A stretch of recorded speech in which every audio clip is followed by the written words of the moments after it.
Is it really bad education, or is it a matter of bad educators? Howdy, I'm Jeff Goldsmith, and this is the Q&A. My agenda is simple. Each week I plan to bring you in-depth insights into the creative process of storytelling.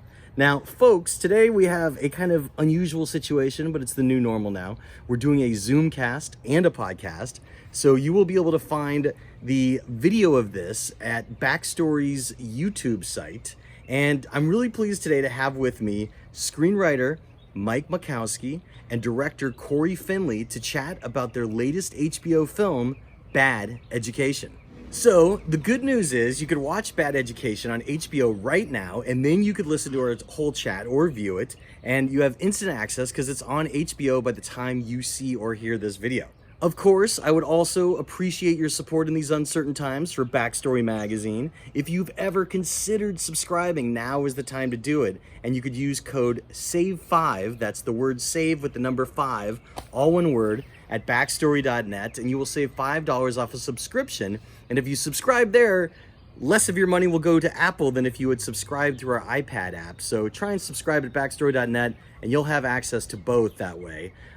We are going to put out issue 42, which is the first time ever, obviously, that we are putting out a film magazine without movies in theaters. So if you've ever considered supporting Backstory, now would be the time to do it. We could definitely use your support, and I really appreciate it. It means a lot to me. But now, without any further ado, let's jump right into my Zoomcast podcast chat with screenwriter Mike Makowski and director Cory Finley to chat about their HBO show, Bad Education. It says we are recording, damn it. So I think we're recording. We're here with Cory at the top left. We're here with Mike on the bottom of our group share Zoom screen because that's how this crazy world is these days. First off, you guys, congrats on your film. I absolutely love Bad Education, so congrats on that. I guess the easiest place to start is kind of the strange place that we are all in the world right now, which is how are your creative efforts going during this age of quarantine? For some people, it's kind of easy, but for some people, it's the world is distracting enough when things, aren't turning into Armageddon times. So Cory, starting with you, what's your productivity been like and how have you been coping? My productivity has been a weird mix, and this is TMI warning, but right before quarantine, I got elective knee surgery. So my quarantine kind of started early. I was just hanging out at home in my reclining old man chair, trying to let my knee heal. And I've been alternating wildly between being more productive than I've ever been and being far less productive than I've ever been, and having deeper self-loathing due to that lack of productivity because there's nothing else to distract me. So I've had some really good weeks and some rough weeks, but I have a number of things I'm working on writing now. So the good weeks have been very helpful. Well, that's cool. Are they originals? Are they adaptations?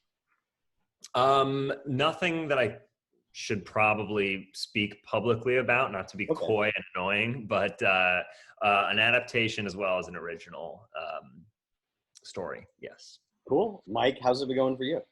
Good. I've probably also been seesawing between productivity and self-loathing, except I don't have the excuse of the knee surgery. I've been, writing my forced march through final draft on various different projects. And it hasn't actually disrupted my workflow too much, I've found. If only because I'm usually just sitting on my laptop all day working anyway. I just can't do it outside or at Starbucks. I found that for some writers, it hasn't really messed with their workflow that much because really being solitary is a part of being a writer. So that certainly makes sense. I think the easiest place to start would be just kind of lessons. It's always good to look at your last project. What I'm very proud of for you two fellas is that you've both been in the screening series before with previous projects. And, it was fun because we actually got to do a screening with people in a movie theater. And I actually had planned all along to figure out a way for us to do a screening for this. And, we still might be able to, I guess, as the Emmy season picks back up later in the year, if things return to a place of safety, but it's unclear if they will yet for movie theaters. Right. But nonetheless, Cory, what would you say a few years now looking back that was a big lesson that you could say that with time you've learned from thoroughbreds? Oh, from thoroughbreds. Yeah, Good because question. now you've both had time, and Mike, it'll then be the Right. same question for you on either Take Me or I Think We're Alone Now. Yeah, it's a great question, and I've actually thought about it a lot. I think a big thing for me was having gone through the whole process for the first time with thoroughbreds, from pre-production to shooting to post to the film coming out. Really changed the way that I approached doing it the second time around. And the biggest thing was probably just having been in an edit. And I work with an amazing editor named Louise Ford, who's just one of my most sort of key collaborators. And coming out of theater prior to thoroughbreds and never having even done a short or had any chance to spend any time in an editing room, that was a revelation. And just how much, two sides of it. One, like how much you can shape what you have in ways that you wouldn't even think you can, how much you can really like create, not from whole cloth, but like really create quite freely within the edit if you have the right tools. But also what you need. I just had a much stronger sense of the second time around. Like the first time around, I was just this gunslinger flying blind. I'd like read on somewhere that good directors did a lot of oneers. And so I just was like, I'm not getting any coverage. Who needs coverage? And I had producers that made me get like a little bit of coverage, but I was so set on exactly how every scene would work. And I shot it that way.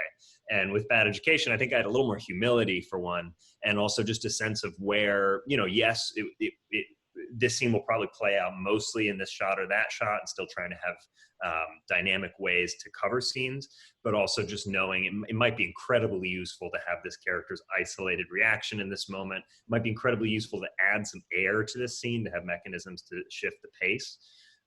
So there were many lessons, and I could drone on and on, but that was probably the biggest one.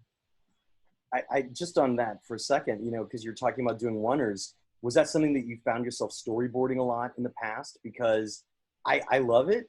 I think one shots could do a lot for a movie. You look at a movie of another theater director, actually, his first film, In the Company of Men, Neil LaBute.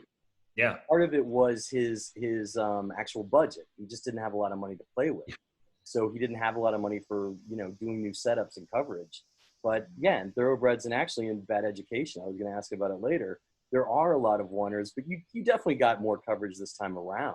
But do you storyboard a lot as prep for directing when you do stuff like that? I do storyboard, and I hope no one ever sees any of my storyboards, because they're with yourself, not with an artist. Yeah, I worked a little bit with an artist on Thoroughbreds, actually, which was awesome, and those were beautiful and presentable, but not on this one. And no, they're like fully stick figures. But I think you can still get a lot of what you need out of storyboards, even with zero art skills. You just use like a nose to point to show you if you're in profile or frontal.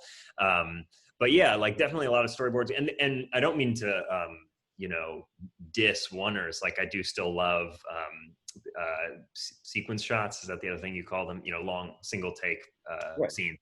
And actors, I think, invariably love them because you just stay in the moment, and often it can be really, really mind-numbing to have to do particularly like a taxing emotional scene over and over and over again, and just do it 4 times while the camera's pointed at you and 6 times while the camera's pointed at your scene partner. And it's very easy to lose just lose an actor's level of commitment as you go on. But yeah, I think having a mix of coverage that you can really play with in the edit and more traditional, or not traditional, and more gunslingery coverage, gunslingery oneers can be really useful. They both have a place for sure. Just out of curiosity, because I don't remember this in our Thoroughbred conversation. We'll get to Mike in 1 second. Don't fall asleep, Mike.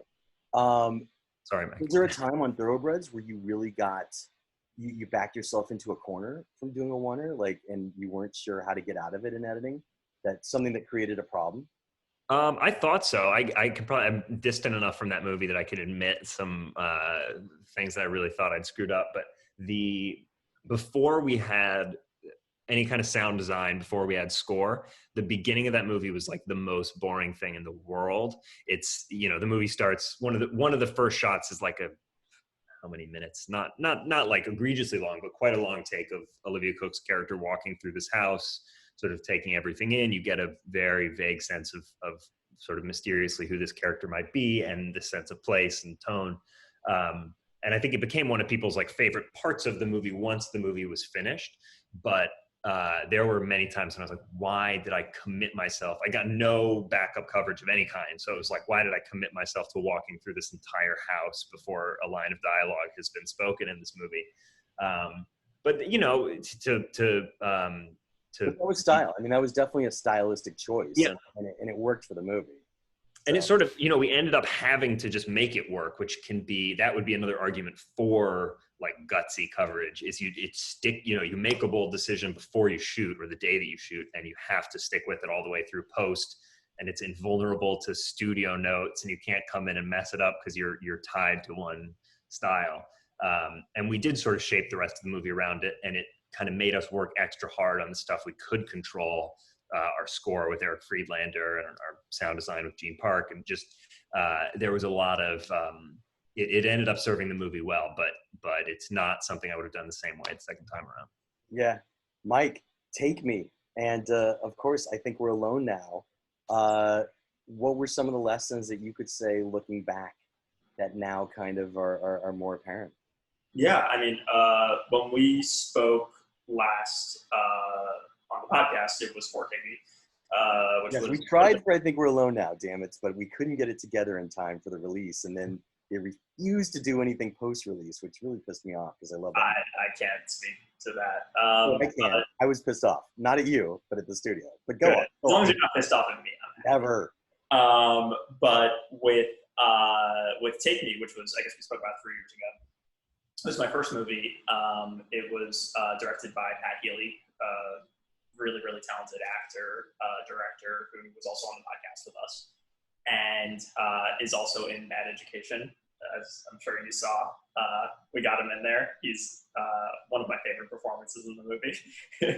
And and then, you know, working on I Think We're Alone Now in the interim, and then sort of going into Bad Education. I think what I have really gleaned from this sort of sequence is I think very early on in my career, when I sort of still wasn't sure if this was something that people were going to let me do more than once, I was really just kind of throwing everything at the wall and kind of seeing what stuck, as opposed to really dialing in on the kinds of stories that I was most interested in telling and that felt the most personal to me, and also just the voice that felt the most organic to me. I think maybe felt a little more nebulous in my first couple of films, but I think not necessarily reflected in, you know, the final output, but just even in just like on the page in the script, like maybe a lack of certainty that I think that I have been trying to kind of hone and dial in on a little more. And I also think just, you know, working with Cory, it seems like in a lot of respects we walk a very similar tonal tightrope that I think was an especially good fit. And you know, with all respect to Pat and Reed Morado, the director of I Think We're Alone Now, both of them are still very close friends of mine. I think they probably saw the uncertainty in script form in terms of my voice, and kind of tried to pivot it a little more. And I think with Bad Education, hopefully it felt a little stronger on the page, and it seemed like something that Cory and I could have a more one-to-one exchange on, if that tracks at all. That makes sense. Was there anything that you feel was a big learning moment on I Think We're Alone Now? If you want to affect that film in particular, since we never had the chance to talk on the record. Yeah, I mean, it was an interesting experience, and I would say, and you know, my other collaborators on the project, I think, would probably be the first people to say that a lot changed between script to screen. and it's a film that I'm still really, really incredibly proud of. But I also, feel a little more confident, I think, in my agency, both as a writer and honestly I'm also a producer on Bad Education. And I think that being able to have the confidence to fight for what I believe in, and be able to feel like I have a voice has been a really eye-opening thing for me as a writer. I think with my first couple of films, I just felt so lucky to even be on set or even be involved in the process, and kind of just assumed that I was like the neophyte of this 100-person beast. I think I've just grown a lot more confident as a storyteller. And with all respect to Cory, who really, I think, we had a really, I think, especially strong relationship, both in the development process, going through pre-production and onto set. And he really, received me warmly. And it was just a really, really, really great experience, and one that I'll be replicating it soon. Well, let's dive into Bad Education. So when did you guys first become aware of, and I know this is the most over-asked question ever, but we got to start with the genesis of the project. When did you become aware of The Bad Superintendent by Robert L. Kolker in New York Magazine? And how did that... That his middle initial is L, or did you make that up just now? That's what? Did you make up his middle initial just now, or is that actually his initial? I think that's the initial that I wrote down when I watched the movie, but I could be wrong. Oh, come on. We'll say Robert Kolker of New York. Very cast doubt on Jeff's facts. I don't know. I'm gonna text Bob and see. You should answer that question. Yeah. Probably like Maurice or something. I'm looking at my notes as we talk. But when did you guys first become aware of the article, and how did it lead to HBO? I guess I could speak to that. So I went to the public school district in Long Island. You went there, okay. Yeah, I was a student there at the time. Which school? What? Which school? The school that it took place at? Yeah. So the Roslyn School District, Nassau County in Long Island, New York. I was 13 when the scandal broke. I was a student at Roslyn Middle School, but I was in the school district from grades 1 through 12.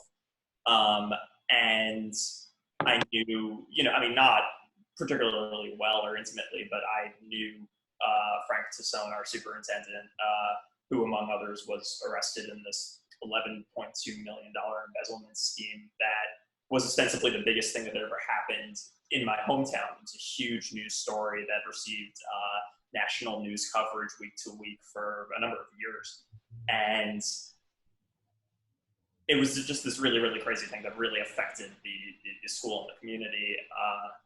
And I was probably too young to fully process the ramifications of what had happened. I was, 13 years old. I think I was probably far more preoccupied with like my bar mitzvah or like, if I was going to get invited to so-and-so's thing, and going through puberty, which, didn't treat me that kindly. And,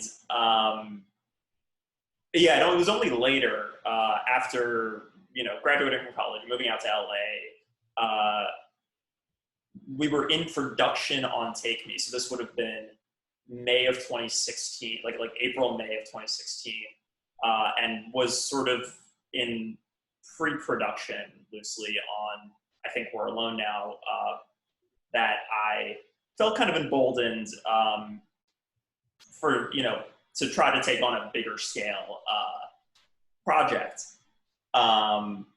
And had always wanted to try to write a true story, and had always been really, really interested in Long Island as a region, and a kind of story that might in some way reflect my upbringing, and was sort of racking my brain trying to think of different pieces of IP that I could potentially adapt, and had always remembered the Tassone story,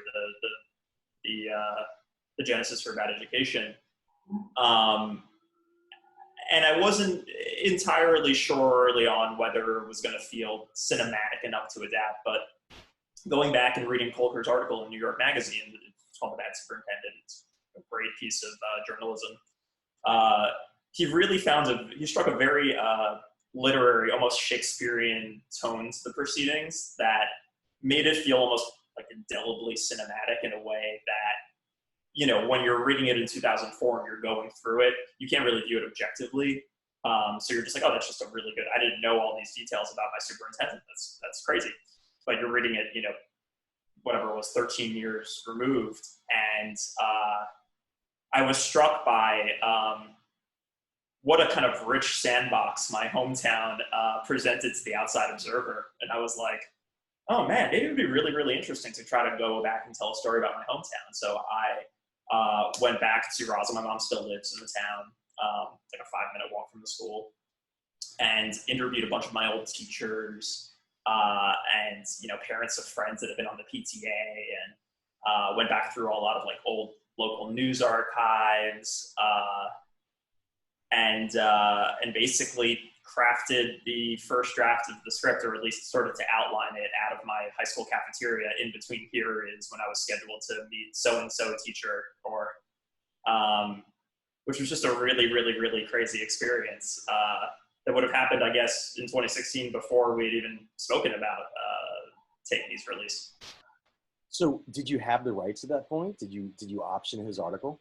Yeah, I decided, you know, because Colker's article was so great, and it really was like the primary resource that a lot of, you know, the townspeople in Roslyn learned a lot of the information, like the more salacious details and the kind of chronology of events through this Colker article. So it was one of those articles that like everyone in my town knew.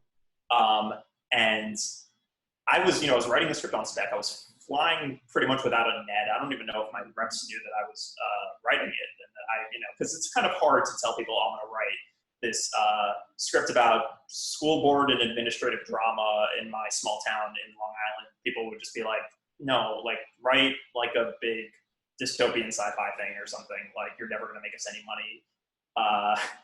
But I felt strongly it was something I wanted to do, and I thought maybe it would legitimize my case to have a piece of IP as well. So I reached out to New York Magazine and did option the rights concurrently as I was writing the script.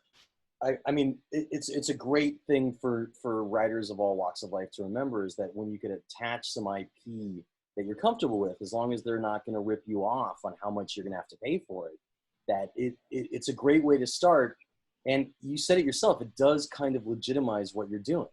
Because now it's not just, oh, it's my hometown and I met with a few teachers in the cafeteria.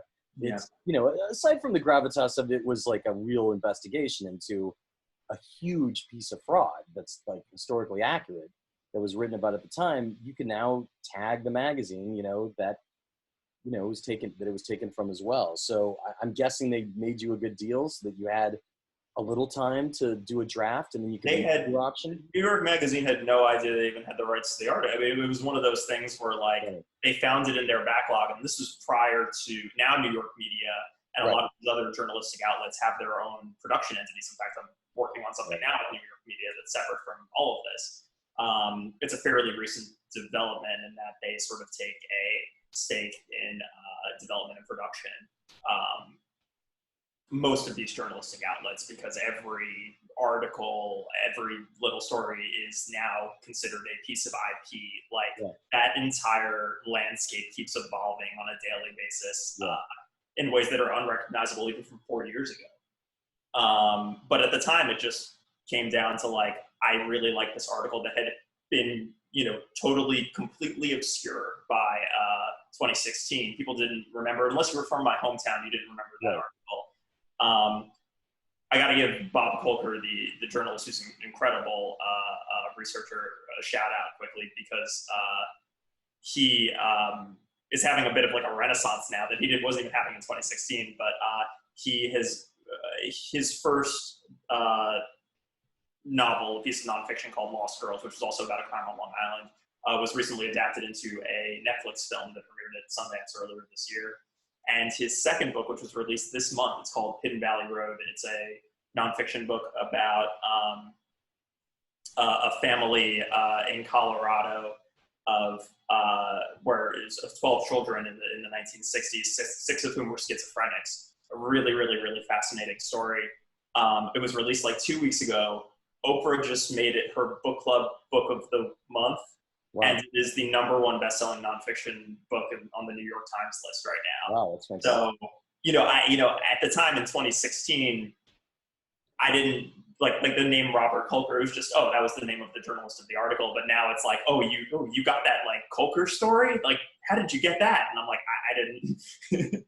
The nicest guy in the world. Well, the last question about options as we put Cory to sleep here. I want to, for people that realize that, obviously this came out in 2020, you were doing this in 2016. That means you would have to renew your option each year.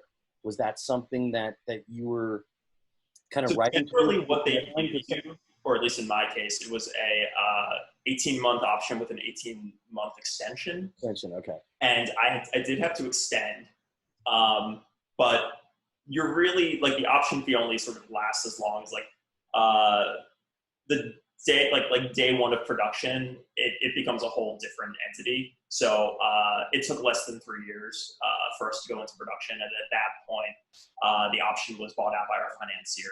Right.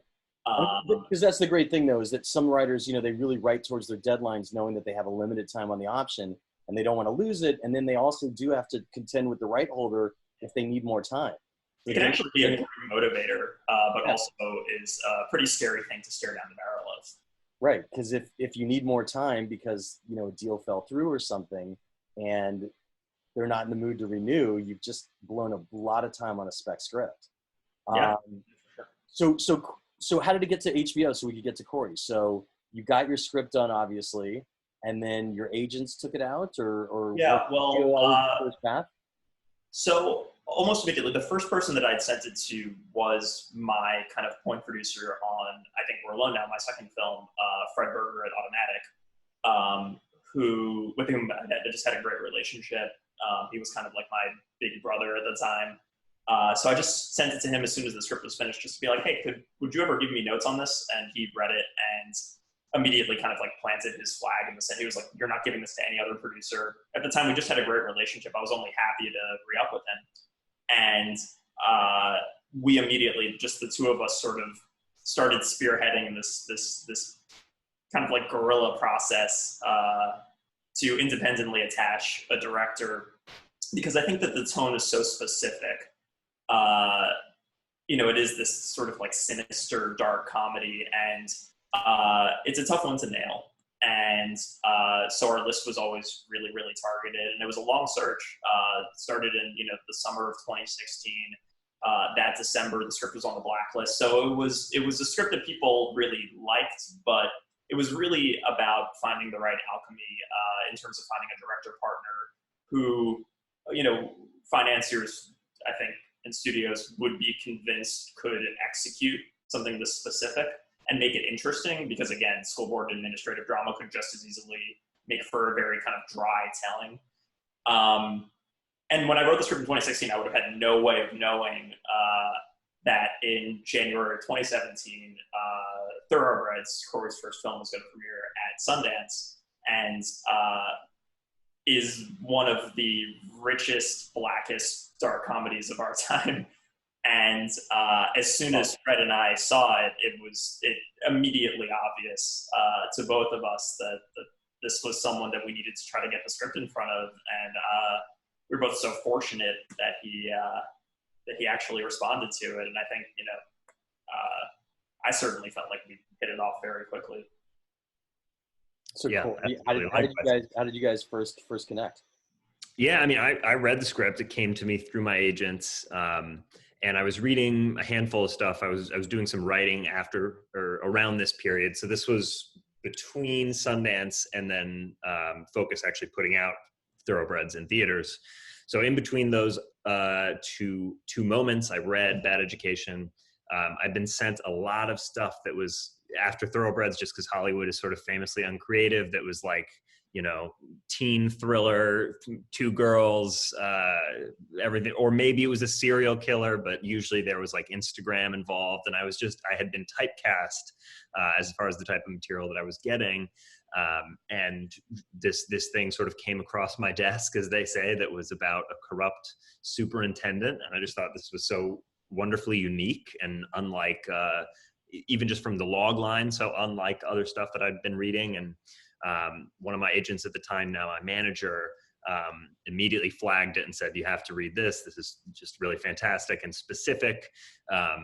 And I checked it out. I really loved it. I was kind of surprised at all the different ways that I sort of connected to it personally, not obvious ways, but just sort of emotions that it took on, ideas that it took on, the themes that it took on that are all really close to my heart. And so I sat down first with Fred and then with Mike, and we really hit it off. I think we had similar visions of what the movie could be. And not long after that, we got our financier and got Hugh on board, and then we were off to the races. So was there a distributor at that point when you got your financier? No, so we did the sort of the classic and kind of every year less common independent financing model, where we had an amazing independent financier called Sight Unseen that fully financed the movie. We took it to TIFF to sell it at TIFF. And we're very fortunate to sell to HBO in sort of a grotesque way. Especially fortunate now that we happen to be coming out in a period when the projects like this are being shelved all over the place. And yeah, they've just been an amazing partner. But I think they've been tracking the script from even before TIFF. Okay. They've been fans of Mike's script, and they really liked the movie. Really seemed to get the movie, and we went from there. Well, so, people don't get as much, there's not as much light shed on the development process as there should be. And I think it'd be cool to hear from both of you about that right now. But before we do, Cory, serious question. And I mean this, of course, in the kindest possible fashion. But what was so cool about what you did by doing this movie is that there's a lot of writer-directors that I've observed over the years that sometimes feel a pressure that they have to, after a good debut, not only direct, but write and direct a second feature to solidify and to stay in there. And I think it's fantastic that, two of my favorite filmmakers, storytellers were able to team up on this, and that you weren't intimidated by the idea of directing someone else's script. I think your theater background, in essence, prepared you for that, because theater directors are always getting a play, usually that they didn't write, but not always. I mean, there's plenty of times where they write as much. And where they write as well. So what was that thought process like? Were you at all nervous of, oh, if I don't write and direct my second feature, there could be consequences or something like that? Well, I wasn't blind to the pressure around sort of the great auteur myth of cinema. But yeah, I mean, having come from theater, I think exactly, I saw that there are a few, but it's super rare in theater to truly just write and direct a complete piece. And I think, so many of my favorite directors, even the ones that sort of frequently do write themselves, often work with collaborators. And, I have as is probably not that uncommon, I have a profound love-hate relationship with the writing process. Writing is super important, and there's nothing like the joy of having just written an amazing 10 pages, but also it is the most miserable, lonely, horrible thing in the world. And so, it was going to be sort of script dependent, but I happened upon the script that I really, really loved. And then the other important piece, obviously, was meeting with Mike, and the two of us being, what's the word I'm looking for? Yeah, being of the same mind. And I loved this kind of fairly new for me process that we can get into in detail of the two of us talking through the script, and Mike going through many different drafts and really getting into the weeds on the script itself. But, let's get through that. What year was it when you guys first met and you started developing the script? And tell us how it changed during the development process. One thing that I should just open by saying is that I was also scared when Cory came on, in a way, because he had such a strong voice as a writer, and I felt very intimidated. And I was like, is he just going to kind of take the script? And he says he loves the voice that's already on the page and the tone and my execution and everything, but is he just going to go and just totally... But that's a very real fear, actually, Mike. Yeah, 100%. It happens a lot where directors come on and they try and rewrite in order to get the writing credit. And this is what I love about this collaboration. That didn't happen. Exact opposite of that kind of person. He is the most like generous collaborator that I could have ever hoped to work with, and was just extraordinarily respectful. I mean, certainly of my agency as someone who, in a way, lived through the scandal, but also just as this person who had written the script that he just really liked. And I mean, of course, we went in and we developed it further and enhanced it and amplified it and made it into something hopefully even greater. But he was always just extremely respectful of my role as the writer at every turn, and really, served as, the director, the person at the top of the mast, leading the charge, so to speak. But he was always there was never a point in the movie where I felt like he was, the writer, that I was being squeezed out, any nightmare that you could possibly imagine. It was the exact opposite of that. I only ever felt welcome into the process. But yeah, I mean, there were plenty of things that developed, and Cory, by the way, won't get enough by virtue of me having the screenplay credit. For all the different story machinations that I think stemmed, really from his head, or things that we discussed in general. I mean, we did how many table reads of the script, Cory? Either at the sight unseen office or at my mom's kitchen table in Boston. We went through it many times. Yeah, definitely. Cory has, very, very strong point of view on, really, I mean, I think that the main thing, the big thing was breaking that, sequencing those reveals again, and kind of breaking that first act and the spine of that again.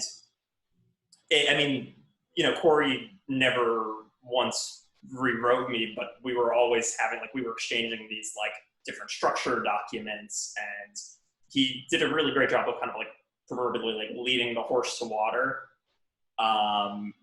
sort of giving me ideas and giving me a lot to work with, and was always just extremely communicative at every turn about what he wanted to get out of a moment, in a way that also left me a lot of room to explore.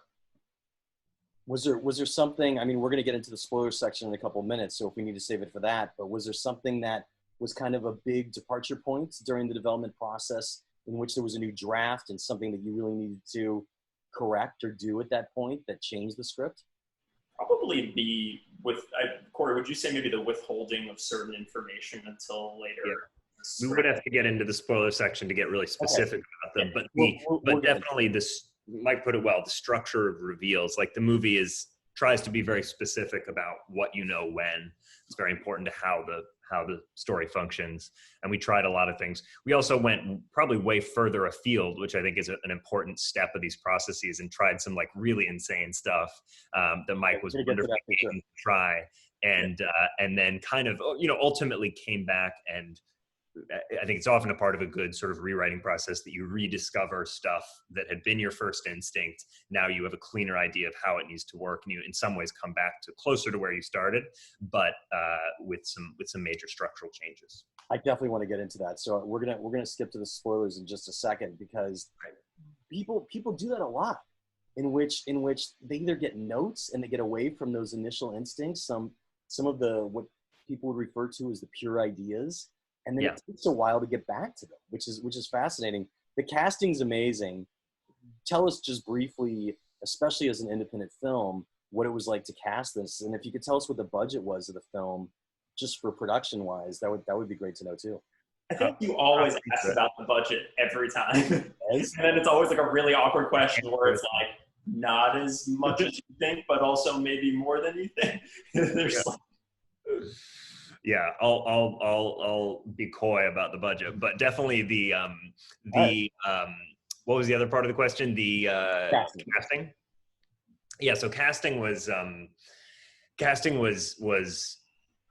super important for this, and obviously it starts with casting Frank. And I think the key thing was that we needed a Frank that you could really genuinely love at the beginning, and that you felt we needed a Frank where you felt that his positive qualities were genuine, were not manipulative and in support of wrongdoing. I mean, and we want people to debate after the fact, you know, to what extent anything was sincere, but we needed a performance where you could really invest in this guy as an educator, and as a good superintendent to counterbalance some of the darker aspects of the character. And Hugh is, I think we both and our whole team just felt is like such an incredible actor, such a chameleon, such a sort of hero of stage and screen, and a genre shifter. But just one of his greatest qualities is this true like throwback movie star charisma, and that he, you know, we've had the pleasure of seeing him play arena shows on his recent world tour, and he's just the most lovable, genuine guy. And so he brought that to the role, and that was just critical. Was he your first choice? What's that? Was Hugh Jackman your first choice?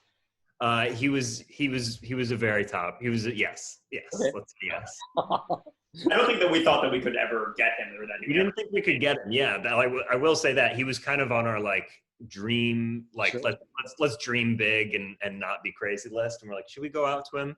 And we're like, let's take a shot. And we were like, let's take a shot with you. And we were super glad that shot panned out.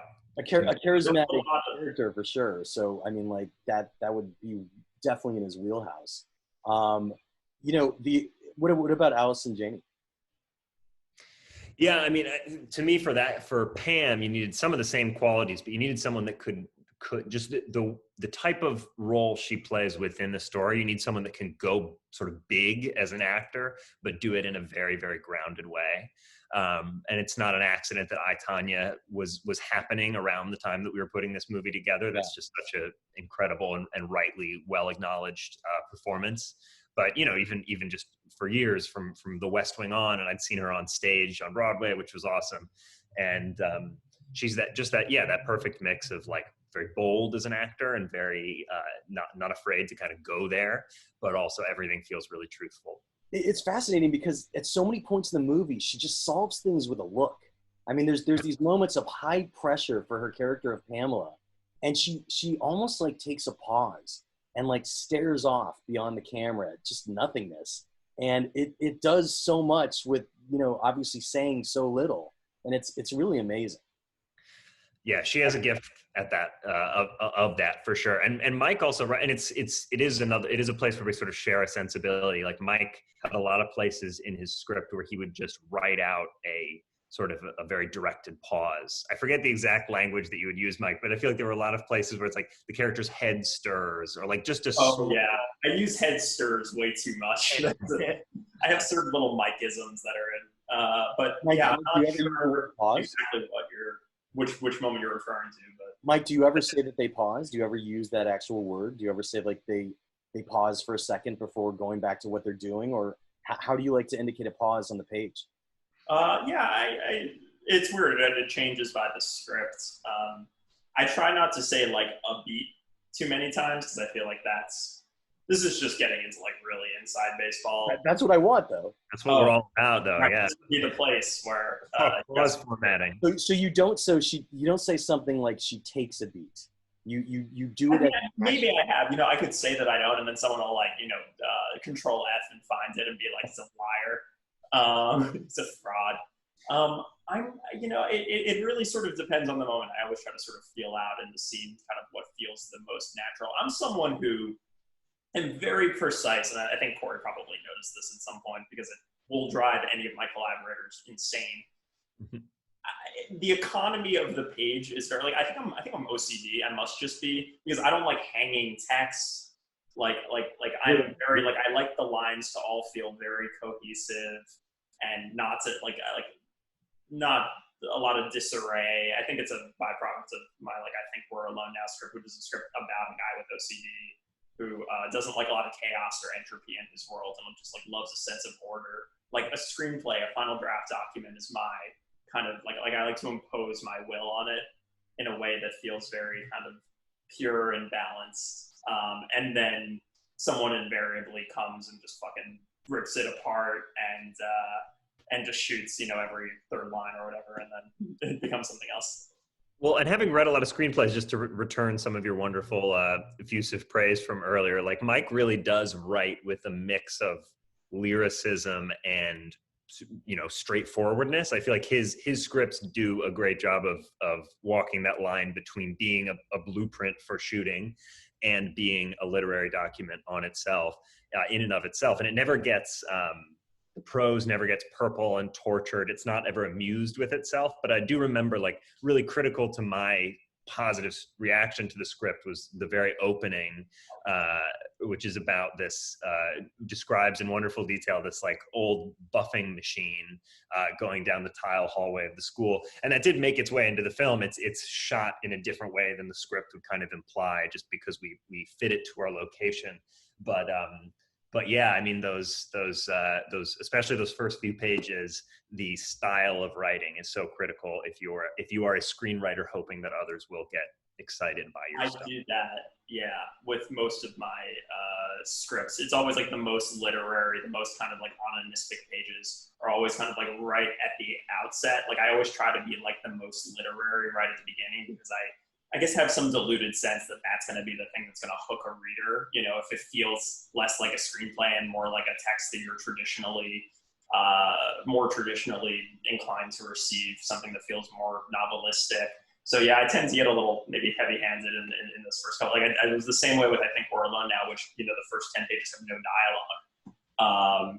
So just really relying on just very kind of distinct visuals and yeah, I try not to ever open a script with like just people talking. Like I'm a big place setter kind of a writer.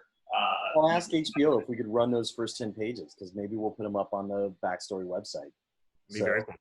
That would be cool for people to read it. Just about your creative habits for a second before we get into spoilers.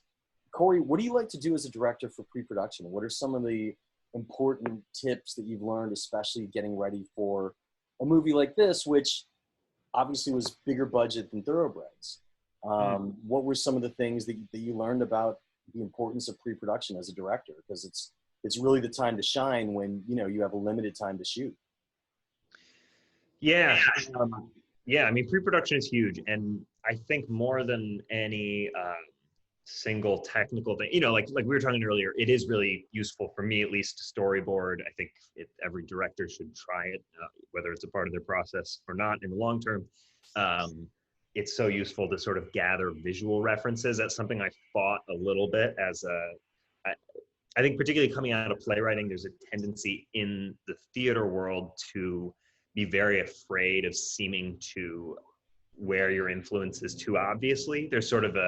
There's a sense in which, like, you want your play to be really original. You want your production to be really original. Film, obviously, you want originality too, but there is this like deep cinephile culture. And even in pitch presentations, it's so standard that a director will be asked to bring in images, not just from photographers, but often like images from other films. You'll often like cut sizzle reels with pieces of other films. Something I really resisted for a long time, but it is so useful with your collaborators to have visual, to be able to communicate visually and not just say over and over again, I want this hallway to be dark and ominous, but instead show them several hallways or show them, just be able to have a visual grammar for what you're shooting for. But all that to say, sorry for the text, I am on Do Not Disturb mode. I don't know why that happened, but more than any technical— This interview is over. This interview is over. It's also like, I think I got a German language text. We're going to have to figure that out later. Very spooky. But we— looking to see if someone's trying to crash our Zoom room. No, we don't have anybody. Someone's trying to crash our Zoom. We're good. But I think just setting— such a huge part of a director's job specifically is just setting the tone interpersonally. And that starts with the first time you meet any potential hire, any department head you're going to work with. Anytime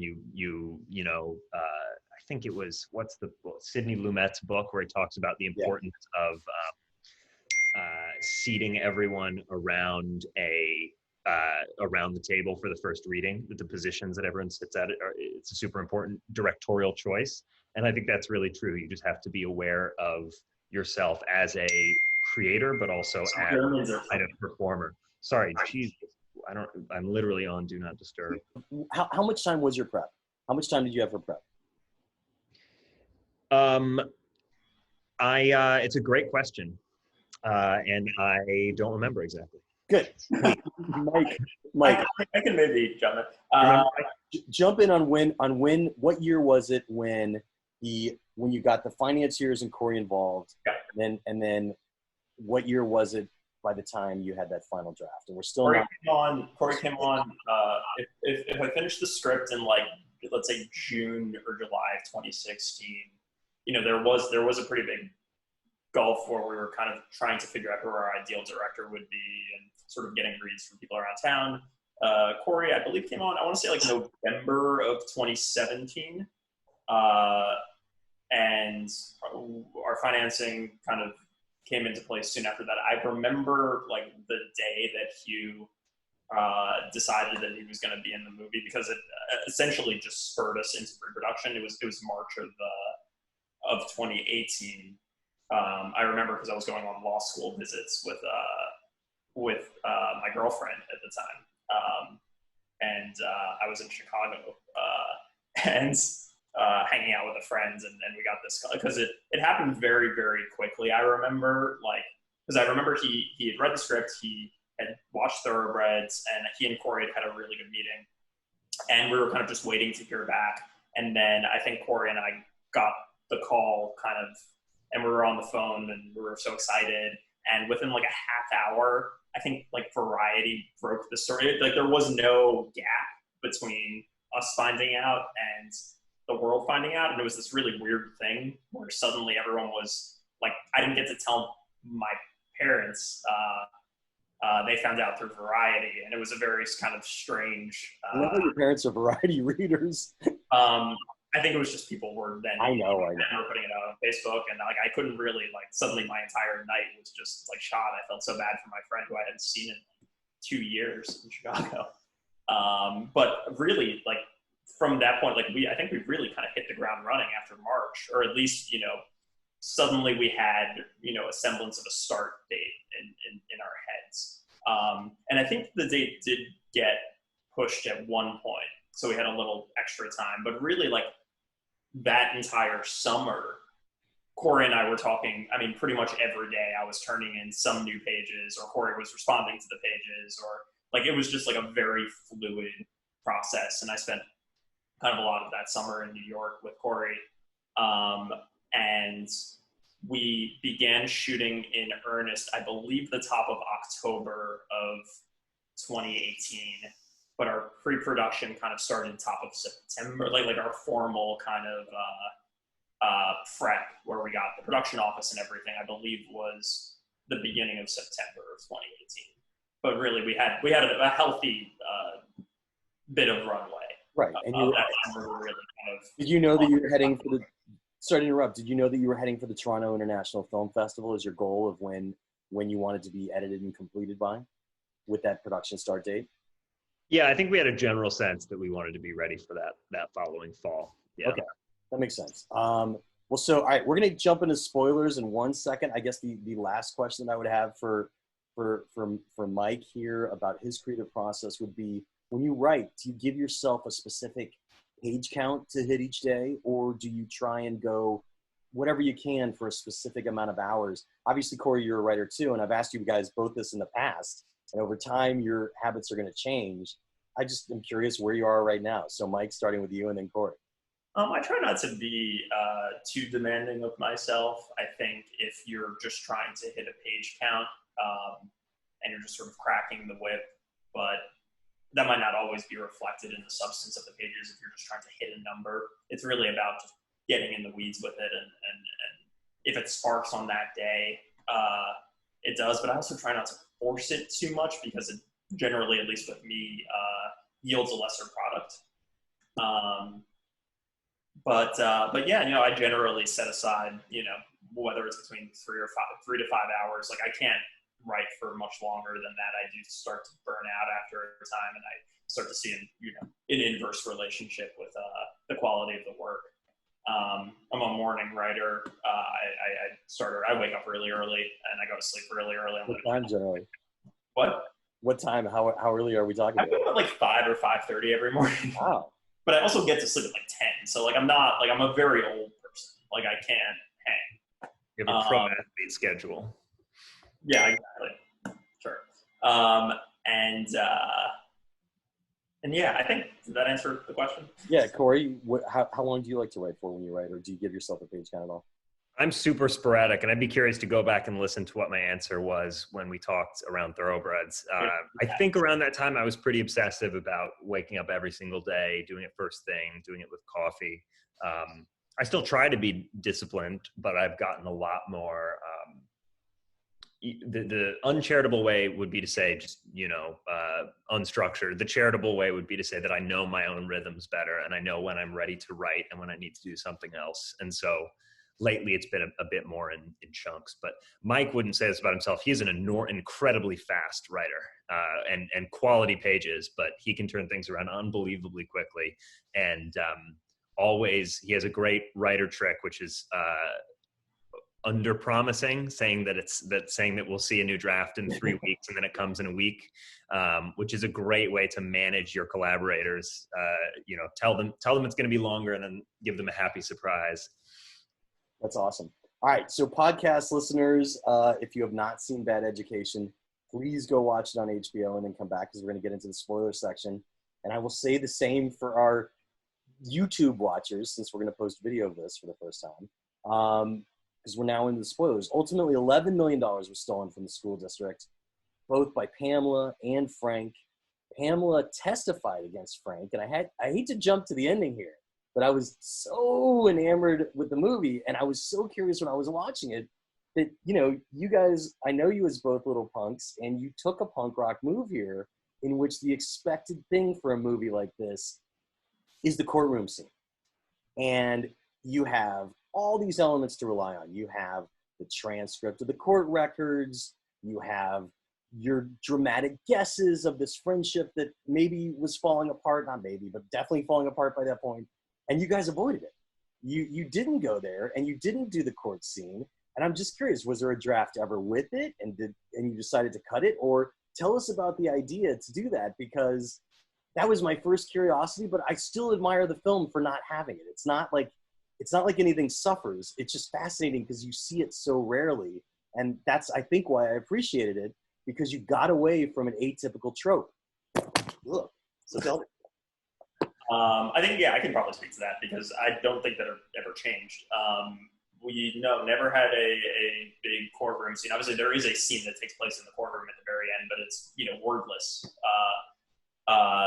No, I think for brevity's sake, once you're in the third act, it's like, and I think I always felt, and Cory, you can, jump in too, that everything that we would have gleaned from a courtroom scene in terms of the different betrayals or confessions or lack thereof, the drama that you would typically mine from a scenario like that, I kind of felt the stuff that was most important that we would have gotten from those scenes, we hopefully had also gotten in prior scenes, and that it would have felt maybe redundant to just include that landscape, just to include it, I guess. Okay. Yeah. I think we're both sort of like tension junkies and just need tension in our scripts and on our screens.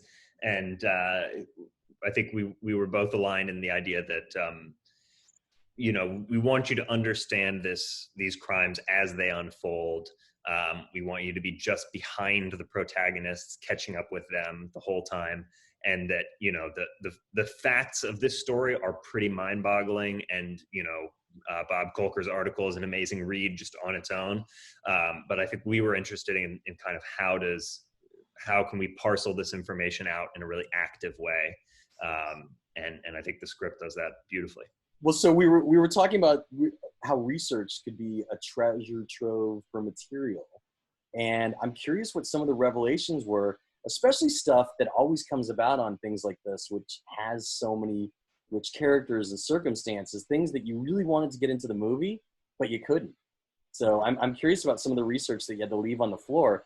And also, obviously, everyone's first question is, did you have any interactions with the real life Frank or Pam? Did you reach out? Did you get close to them or to Frank's partner? So that's my question about the research stage. Yeah. Well, I'll take the last one first. So that was a big decision. Ultimately, I decided I did not want to reach out directly to them. we could probably spend a whole podcast talking about sort of the ethical considerations of that.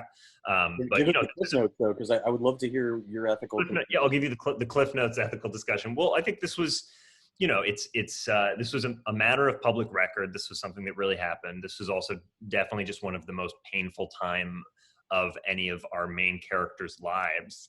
And I don't think it's something that they would want to actively cooperate in bringing to the screen unless they had a kind of input and control that I would have felt ethically wrong granting them, as far as making this a film that sort of takes a balanced and nuanced and factual look at what happened.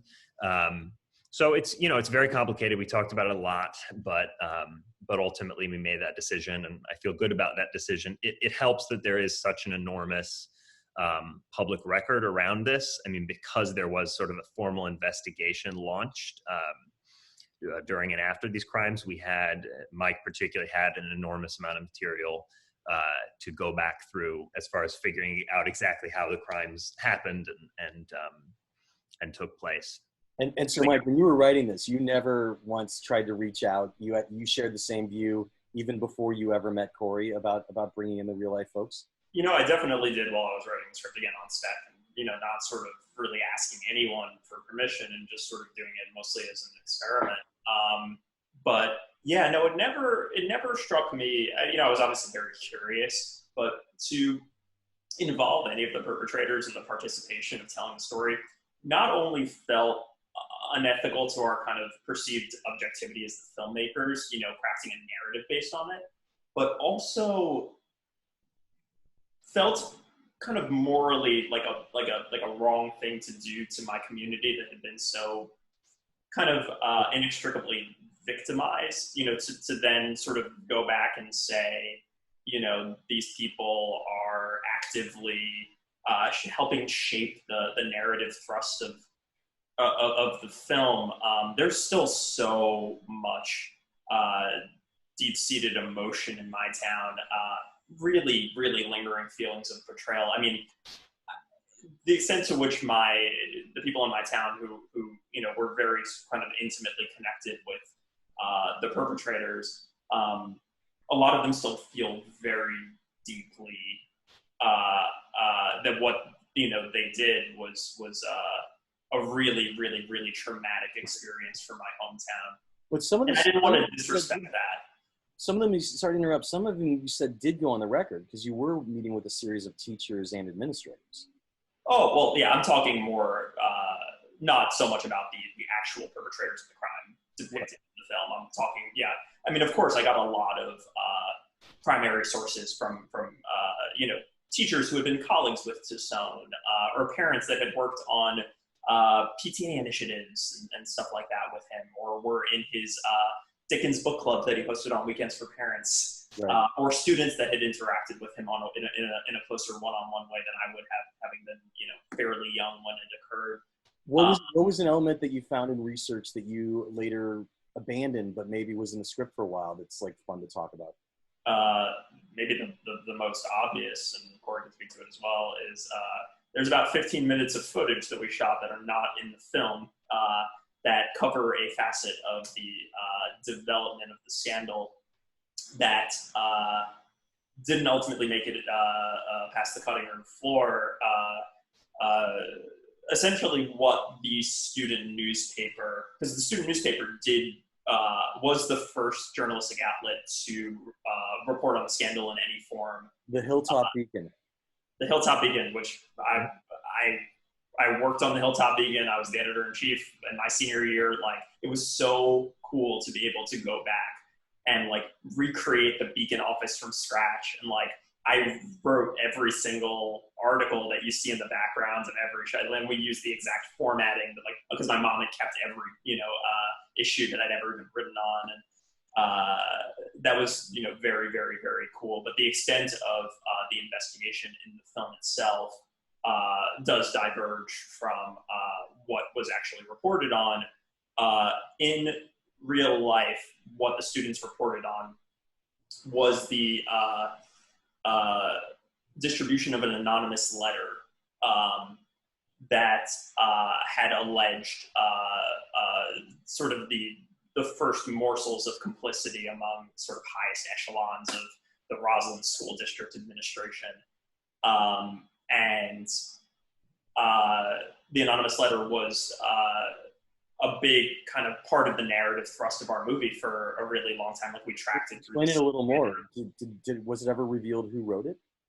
I still have no idea to this day. It has never been. And how was it distributed? Just to students in the school? No. It was sent. It was mailed to various kind of upper level, like our mayor and school board members. It was like, you know, and it was written in this like weird scrawl, and there were a lot of things that were misspelled curiously, but then people weren't sure if they were misspelled on purpose to sort of like.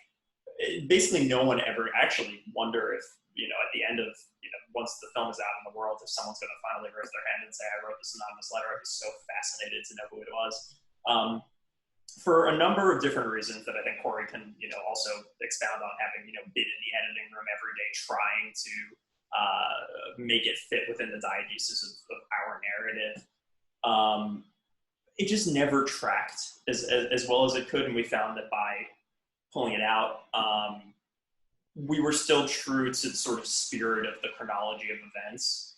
And sheer curiosity, because you bring it up. So was the letter ignored? This is getting kind of, again, very inside baseball, but the school board received the letter. I think that they were convinced to, and this is all actually in the, maybe it'll be on the deleted scenes one day.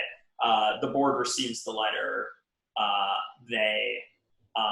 Frank is able to, again, kind of expertly maneuver his way out of it. They never for 1 second believe that Frank Tassone is complicit, but they do know at this point in the chronology of the film that what the letter is alleging about Pam Luckin is to some extent true. But Frank is able to kind of spin it, and it kind of only gets more complicated from there in a way that kind of knotted our movie up in a place where we should have been benefiting from the kind of like end of second act momentum. Instead, where do you consider that act break to be, by the way? Sorry? Where do you consider your act breaks in the movie to be? At what point do they come for your three act breaks? I think of it as, well, I think the second to third act break is the moment that Frank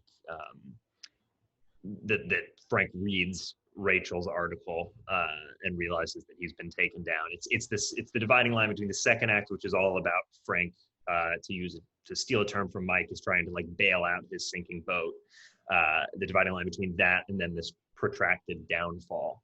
And then I'd say the first to second act is, I mean, broadly is going from first act where we're introducing the town and everything that's working and everything that's great about Frank, to the moment that you start understanding Frank saving his own ass. So I would say that moment is when Pam gets called in and the board begins debating Pam's fate. That's the start of the second act, and then through the. Was the anonymous letter before the audit where they realized that, you know, at that point $250,000 might have been gone? Is that where that? It was way after. It was after. Okay, it was later. Factually, it was quite a bit after, even more after than in our movie. Yeah. All right. But yeah, I mean, it was an interesting lesson just in, you know, even when you're working with the true story. I think with the true story, you do have a heightened obligation to stick with the facts wherever possible. But you also have to understand that you're not making a documentary. You're already speculating on what actors playing characters would be saying to one another in private conversations. There's an inevitable. That's a perfect segue into my next question, though, because you're dealing with the documentary style of writing versus the act of invention. And so what kind of scale did you give yourself on how to navigate invention versus, you know, just a repeating of recorded facts? Because that is the true secret ingredient of what makes drama in a situation like this. Yeah, I think that, sorry, I can't even see Cory anymore. Something happened where I don't know if he's jumping in first or not. But I can take that. Yeah, I mean, there are certain events that are very, very true to what happened. Like the dismissal of Pam Luckin, I would say, is actually, I mean, pretty one-to-one. Obviously, there are certain narrative flourishes, and I kind of take liberties with the tone of it. But the sequence, I mean, is fairly similar with a couple of small omissions. and some people left out or consolidated. You know, we tried to kind of the perpetrators are more or less, one-to-one portray, but like a lot of the townspeople, the student reporter, there's a lot of composite and there's a lot of invention going on. We didn't want to, depict, people who weren't directly complicit in a way that they might ever consider to be less than positive. We tried to, stick to the reported facts and the conviction records and all that stuff. But yeah, no, I mean, there's definitely, for sure, some narrative streamlining that needs to take place. Otherwise, it can feel very dry, and it was about finding that right balance, between invention and fact. Yeah. But I would say, I mean, confidently, maybe the breakdown is like 80-20. Okay. 15. Like, it's not as conjured. Like there is truth to. Oh, of course. Yeah, but things, of course, change, and I let my imagination run wild and imagining certain conversations, as Cory alluded to. That's just endemic to the genre of narrative storytelling. When we were talking earlier about invention, and especially during the development, there was something, Cory, I think you were going to say that, you wanted to wait for the spoilers. And I would also add to that, tell us now, but was there anything that was like a left turn or something invented that you really wanted to do, but you couldn't afford to do? And it was never even shot. Like, not like the anonymous letter. I see Mike nodding, so I know something's coming to mind. Cory knows what I'm thinking, I'm sure.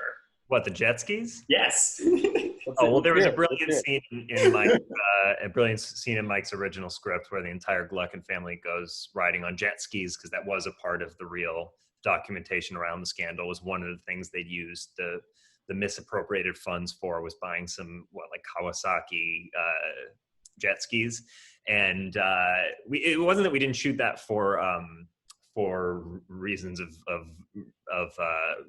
truth. It was just that the rules around putting actors on jet skis, getting the cameras out into the water that you need, getting the proper training. It was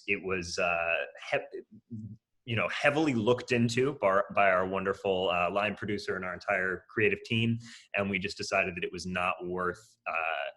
Partly the money and mostly just the shooting time that would have been involved, and so it's one of the great what ifs. We would love to have a jet ski scene in our movie, but it's my white whale. That's my literary that's the scene. I think the one scene that I just genuinely really miss, and everything else got cut for reasons that just I think there were no, aside from the jet skis, there was no big idea or something that you guys were fixated on for a while. There was another idea was another very painful elimination that we did shoot and went to great pains to shoot, which was a dream sequence. So there, sort of a little bit like the spirit of the very end of the movie, where it's kind of you sense this fluid reality, where we have this motif throughout that was always a part of Mike's script of the dripping ceilings as sort of the the slow drip of information, or there's something up there that's going to come down on all of our heads, this sort of Damocles image. And so we did we put renowned movie star Hugh Jackman under a giant deluge of water that came out of the ceiling in our big stunt, and the very last thing that we shot. And it was in the movie for a while, and just in the edit room, as with the anonymous letter, I'd been so attached to this idea. This was going to be the big moment of the movie. It was probably the most expensive thing we did, I would imagine. Yeah. And it just didn't have the effect that we thought it was. It wasn't that it was a failed moment. It was still a pretty, I hope we can release it, it's a pretty overwhelming visual image. It just ran counter to where we wanted the audience to be emotionally at that moment. We didn't need this big flourish of destruction and sort of visual surrealism. We needed you to be right there with Frank, wondering what was going to happen next, sort of tied in emotionally. And maybe we could have made it work one way or another, but at what point was it appearing? At what point was that? At what point was that coming into the movie? Oh, so it's the moment, since we're in the spoiler section now, the wonderful moment where he has his accelerate freak out. The kid and his mom come in and very near the end. And yeah, so it was right near the end, and it was sort of the breaking point. It was his final moment in Roslyn before he flees to Las Vegas at the end. And yeah, maybe it was misplaced, or maybe this is exactly what the edit is for. You figure out, which pieces that you thought were going to be absolutely crucial end up dragging you down. Do you think you had to lose it because maybe it would be the only dream sequence in the entire movie, because it wasn't like it was a style that you were going for in other places? It's actually not the only dream sequence in the movie. Well, we still have if you want to call it a dream sequence or like an inhabited memory at the end, whatever you want to call that. Yeah, of course. There's that one. But yeah, I mean, maybe it is that like rule of threes. If we'd had a break in the first act or something like that, you could have created a dream language, a dream sequence logic. But I think anyone that sees the final movie will agree it's not really a movie where that kind of style, where this sort of like surreal, is it real or is it not? That it's not something you want to shoot through the whole movie. And we thought we could sort of get away with it at that one moment, and just ended up being stronger, sticking to the real story at that moment rather than taking this jaunt into the fantastical. I mean, look, as a storyteller, you have to be able to cut the good stuff, and it's good to hear that you were able to do it rather than to hold on to it when it didn't belong. But you actually walked into something that I really wanted to talk about, in which this is an anti-hero story, so you don't really have an antagonist. You're if anything, almost rooting for these heroes who are their own worst enemies in and of itself. And I'm curious about the challenges of a narrative like that, but also really it comes down to the motivation, which I think you really nailed. Obviously, we all know about a year ago, there was that scandal that Vanity Fair broke about colleges and parents paying off their SAT proctors for better scores and everything. Here it was the inverse, in which to me, and Mike, obviously this was your past for growing up, but it seemed like these were educators that had degrees in education and had applied themselves, that really felt that they were benefiting a community. And it happened to be that the community that they were serving was very suburban, very affluent, and they felt that they required compensation above and beyond for the job that they were doing. It was almost like they felt that they were doing such a good job that the people, since the people would always vote for a bigger budget, that they should be compensated that way. Now, they weren't sharing it equally with their other, educators. They were also not really appropriating it to much else other than jet skis and extra houses. It's also not necessarily true. I think that some of at least, to some in real life, I'm sure tell you that a lot of the money was spent, for gifts for teachers and stuff like that. Obviously, the teachers had no clue. The teachers were just as victimized, if not even more so than the community. I mean, right. The aspersions that were cast by the community on the entire education system at large. The amount of blame that was placed on my teachers, who had only ever been just educators who had like good, really, really just good, noble people. Sorry for jumping in there. No, it's okay. I mean, just that motivation was fascinating, and it kind of comes out in the end. And I just wanted to hear what your thoughts were on it. And it comes out again with that mom and her kid, in which here's a mom that is trying in her own way to jump the system.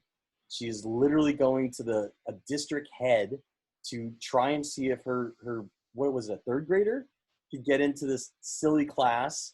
And he's tried to be nice about, what kind of math skills you really need to have at that age versus can you grow up and grow into it. And he is losing it at that point in the movie that you guys were just talking about, where the water was going to break through the roof. And I'm just curious about where that aspect came from in your mind, Mike, because I really dug it. Speak to that. Certainly in my town, and I could probably speak for public school districts and a lot of affluent, communities with very kind of competitive student bases and parents. Everyone's trying to game the system, and it is, unfortunately true that sometimes administrators, who I think get into the education profession, I don't think you get into education if it's, I think that's always a very, very noble pursuit to want to, help shape kids' lives. And and it was something I definitely admired about Tucson and also my own teachers. It's unfortunate that sometimes parents will end up treating these people like low-level customer service reps, as Tucson actually, cites in the script. It's more just, what can you do for my kid right now? What are you doing? What are you not doing? And there's a weird kind of power dynamic at play there that I think might have stricken someone like Tucson, who had invested his entire life's work into education, his passion, as sort of underwhelming. It's definitely something that we allude to in the film. But in terms of really sinking my teeth into education at large, I mean, it really I was completely prepared to think of Tucson as this villain, because he was the villain of my childhood. The day that he was arrested, he became the boogeyman to me and all of my friends and the parents and everyone in the community. It was Frank Tucson. He cast this really dark specter over my town. Still does. And in going back and doing the research, I think what I learned very quickly in talking to old teachers who had worked with him, who, people that had been hired by him, who had changed my life, who had convinced me to, write and pursue my passion, and, without whom I would never be the person that I am today, people who are very, very dear to me. But also by the parents in the community and students that knew him. This was a guy that really, really cared very deeply about the students and about education and about the community. And it was something that I couldn't help but admire about him. But then, of course, there's the dichotomy of, okay, you're also complicit in an $11.2 million scheme to defraud the taxpayers and steal from the pockets of those same students. How can you be two things at once? And I think that's the kind of paradox that the film wrestles with, and certainly was the thing that haunted me as I was writing the script.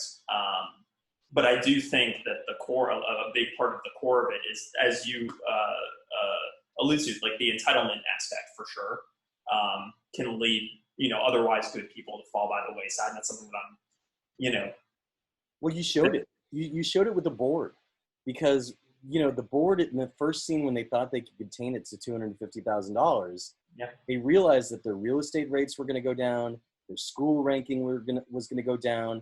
And in their own minds, they decided to cover it up at first because it wouldn't serve the community to have that kind of news out there. And they tried, but then it obviously became too big for them to hold back on it.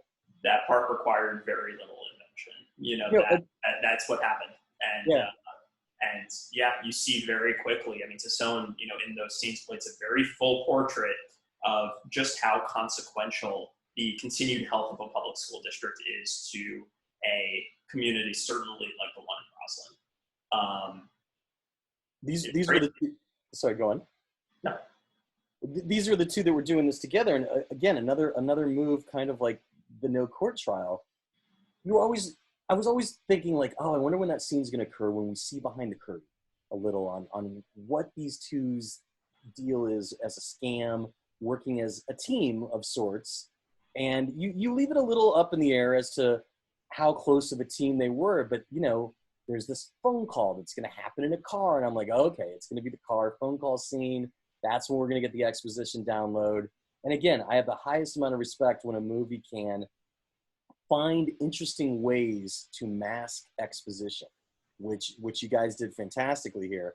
And the phone call scene led to nothing. Like it's a hang up. They don't even talk. Was there ever more to that? And I would just love to hear your thoughts on that scene. I don't think, was there, Mike, ever a longer phone call there?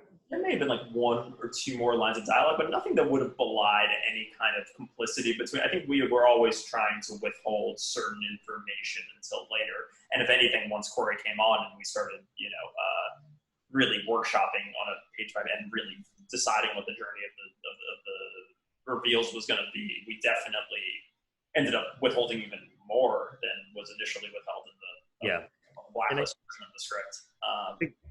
Jeff, along the lines of what you were saying about sort of where do we not feel comfortable speculating, I don't know if we ever talked about this deliberately, but we didn't somehow depicting a scene where Frank and Pam get together and are like, this is what we did. What are we going to do? Kind of these two criminals colluding would have somehow felt wrong, because it's the closer we were narratively to the actual crimes that took place and were adjudicated by a court, the more we wanted to stick with the public record. I feel like we needed to do a little more speculation in just sort of fleshing out these characters outside of those criminal events.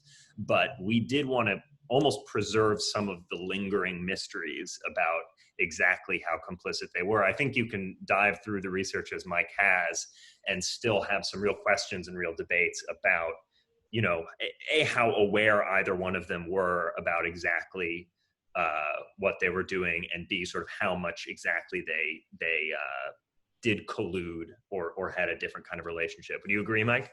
Totally. Like the amount of, and it's something that's totally open for debate, and something that I certainly Son and Gluckin, I'm sure, would argue as well. Just Gluckin would have argued. The amount of cognizance, the amount of awareness as they were essentially grifting my community is very much open to speculation. Sometimes you don't doing it in the same realize. time period. They were Sorry? doing it. They were doing it in the same time period in the same office. So Well, they definitely, there had to be No some. question about that. Yeah. Of course. I mean, there was of course, but I have to believe that. I mean, everyone in the world believes that. But Yeah. but by the same token, like, I think it's very easy to lose sight very quickly of just the like when you're in it.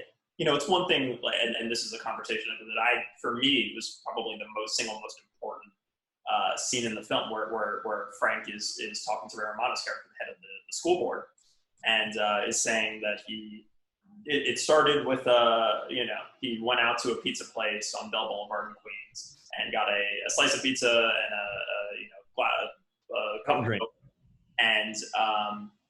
and he accidentally used the district credit card, and he spent all weekend just like racked with guilt, thinking, all right, first thing Monday morning, I'm gonna go in, I'm gonna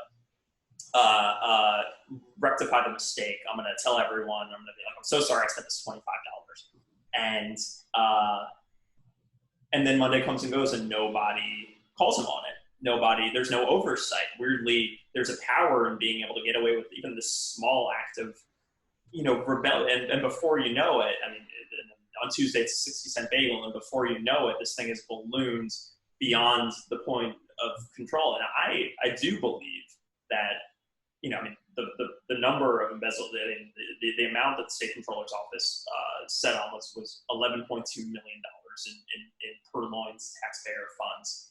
I don't think that Tassone or Gluckin ever mentally would have ever gotten to that number with a gun to their head. That they would have ever thought that that the breadth of it was so severe. I would imagine that in their heads, and this is something that, I mean, when we imagine, certainly as the storytellers behind the movie, that they believed that it was far more innocuous and it was this victimless crime, and that it was just a couple of dollars here and there, and didn't really process the full extent of the harm that they were doing to the community. Like, I believe that. I have to believe that as someone who needs to have empathy for his subjects, and I'm sure Cory would agree. Okay, so I'm jumping in really quick to remind you that we would love your support for Backstory Magazine. We're getting ready to start issue 42. It's our issue without even movies in the movie theaters, but we're still going to do it, damn it, and it's going to be a great issue with lots of great stuff for you to read during this time when you're all hopefully safely sheltered. You could even use coupon code SAVE5. That's the word SAVE, the number 5, all one word. It will save you $5 off a subscription. And if you do it at backstory.net, it'll get you access to our iPad app, but it'll keep more money in the magazine rather than just going to Apple. So I would greatly appreciate it if you could do it at backstory.net. We have a lot of great stuff planned that I'm not going to go into right now, but remember, you could always read the free issue at backstory.net or via our iPad app, and you could see what's going on in the magazine and test drive us. So honestly, if you've ever considered supporting the magazine, now is the time to do it, and I really appreciate you considering it. But now, without any further ado, let's get back into our chat with screenwriter Mike Makowski and director Cory Finley to chat about their HBO movie, Bad Education. It's fascinating because thematically, again, you guys were right on point in which you did it from a different point of view, but Rachel Kellogg, the reporter, her dad, you reveal, was caught up in an insider trading scandal. And she has a great chat with him about whether or not she should tell the truth. And he has this really short monologue that was right on point about the fact that he knew he could have squealed on his friends, but he didn't. And it was showing empathy for understanding the tough choice that she had to make about her story. And I thought that was fascinating. I would just love to hear about the character of Rachel for both of you, because, you know, for people that know that they're embezzling, which these two definitely did one way or another, I actually will say I was surprised that they weren't more intimidated by Rachel, and that Pam was just giving her the key to the archive, I guess underestimating her ability to go and search it properly. You know, I mean, Rachel is, you know, a lot about her specific characters invented. While, again, it's true that the students did break the story. Rachel's part composite, part invention. Okay, so it's not a real person? No, not directly one-to-one. Yeah. But I think it is a credit to the sort of spirit of you know, and the strength of our education system that it breeds students like the ones who broke the story in the Beacon, and that, you know, really to the credit of even those administrators who went to prison because of it, you know, the amount of leeway certainly that I received as a student journalist at the Beacon, you know, in the 2009, they really do encourage this kind of like independent thinking, and the value of a free press, strangely, that ends up, you know, ironically serving as the downfall, or at least breaking the dam that leads to the downfall of these corrupt administrators, for sure. Yeah. Well, and one thing that I thought was so striking that you told me was that the first time this scandal was reported contemporaneously in the New York Times. It was Newsday, but yeah. Oh, excuse me, Newsday, yes, and then afterward, the New York Times. But was it the Newsday reporter who was first aware of it because he saw his child's copy of the Hilltop Beacon, the Roslyn student newspaper? It was a Muslim parent. I used to like go over for playdates at their house. It was very bizarre. So it's very easy to like get in touch with him and be like, "How did you find this story?" And he was like, "Oh, Sam brought him his copy of the Beacon," and I was like. So that was an amazing detail, and we had to dramatize the role that the Beacon played, and that was in there from Mike's draft from very early on. As far as your specific question about sort of, you know, Pam's blitheness and handing over the keys to the kingdom to Rachel, I think one of the real trends going back and seeing how they embezzled was how flagrant or how obvious or just uncareful some of the embezzlement was. This was not sort of a sophisticated crime where they realized that there's this bulletproof way to make money disappear into a magical hole and no one can ever find it. It definitely has the footprints of people who did not conceptualize themselves as stealing. That's part of why I say that I don't think they colluded in that kind of a simple way. I think there's certainly, you know, they certainly felt that by the end of the investigation, but I think what was dramatically true was this idea that Frank and Pam just would feel somewhat invincible and would feel genuinely self-justified in what they were doing. And, you know, Pam did hand out school credit cards to other members of her family. Her son did use vast amounts of school money to help renovate their beach house. And, you know, so it felt appropriate that it would be sort of a Greek tragedy in this sense, and that their hubris would allow them to empower this young journalist to go enact their own downfall. Mike, was it always a composite, or did you ever have like more than one journalist, like using the person that broke the story first and then having them pass it off to the newspaper? No, it was always a composite. I think Rachel was in there from the first draft, and you know, I think you know, there were more scenes at the paper in different drafts and even in different cuts of the film, as you know, we tracked in on this letter, as you know, but no, Rachel was, it was always, you know, and I spoke at length with the student reporters that broke the story, and it felt like that was an opportunity, you know, through the eyes of an audience surrogate character like Rachel, to kind of reveal a more complete portrait of the scandal at large, as opposed to just one sort of small facet of it, because, we were, and this had always kind of been the case. We always knew that, Frank's arrest and all that stuff was going to happen near the end of the script. But a lot of the actual extent of the investigation, and like as the ripple effect widened and reporters started unearthing different details about, Word Power, Frank's domestic partner's company that had taken $800,000 from the school, and all these other different elements, to backload all of that stuff to, the last 5-10 minutes of the movie would have been so lopsided. You really needed to kind of experience and receive the different facets of the scandal in real time. And what better kind of conduit for that than the student journalist who, not to use finger quotes, but the student journalist character that ended up breaking the story in the first place. It was a great kind of surrogate to be able to use and follow throughout, and the character that I really felt like we could root for, especially as our free press is threatened on a near daily basis in 2020. Yeah, you brought up Frank's partner. I mean, that was fascinating that he had no idea what was going on, and you saved one of your best lines for Pat Healy, of course, as the investigator, when he's trying to get information out of Frank's partner, and he's just getting nothing, and then he's like, and the guy was a dancer, the guy that he cheated with, and like you just do that great cut to music. It was absolutely perfect. What else did you learn about the partner throughout all this, or was the partner kind of always sidelined? So there, was a 33-year domestic partner who also was arrested and went to prison because of this Word Power scheme. We chose to